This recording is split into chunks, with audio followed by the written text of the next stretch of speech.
नमस्कार मित्रांनो, आज आपण चालल्या वडवलीला दीपाचे मामाचे पोरीचे साखरपुऱ्याला. जावयाची सोय म्हणजे जकास खपणार नाही आवरा फ्रूट सेनला. नवरीने गणपती बाप्पाचं दर्शन घेतला न निघली स्टेजवर जावाला, कारण भर्जीनी गोंगाडे जसा घेतलेला. कार्यक्रम लेट व्हायचा कारण म्हणजे एक नंबर मेकअप. बाबू सांगते जेवाचा मांडव काय आहे त्या सांगा पहिले, बाकी मग शा बघू. मांडवान धावणारी बारीक पोरं नसतील तर मांडवान मजाच नाही. सगळी लोक आता फक्त एका शब्दाची आतुरतेने वाट बघत होती. तो शब्द तुम्हाला आता फक्त भरजीत सांगेल.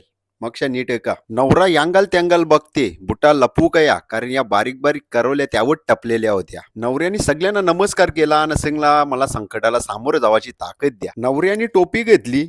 भरजी सांगते अरे बघू केसांची स्टाईल भारी आहे. बाबू सांगते मला जरा दात येऊन दे मग बघा कशा नल्या फोडताव. नवरा नवरीने एकमेकाला अंगठी घालून पेरा भरून एक महत्वाचा काम केला, तो म्हणजे मोबाईल. सध्या एक नवीन ट्रेंड चालू आहे. बायकोला आयफोन ना नवरा वापरते विवो, दे आयफोन भर हप्ता. शेवटी भर्जीनी सिंगला तुम्ही जेवून जा. नवरा नवरी बी सांगते हात जोडता जेवल्याशिवाय कोणी जाऊ नका. मग बारीक करवल्यांच्या जोरीला जेवायला बसलो, पण करवल्यांच्या डोक्याने एकच प्लॅन होता, लवकर लवकर जेव्हा आपल्याला बुटा लपवायची येईल. तर चला मित्रांनो, साखरपुरा आटापला, निघू आपल्या घरी. भेटू परत नवीन ब्लॉग जेवून. Tata bye bye.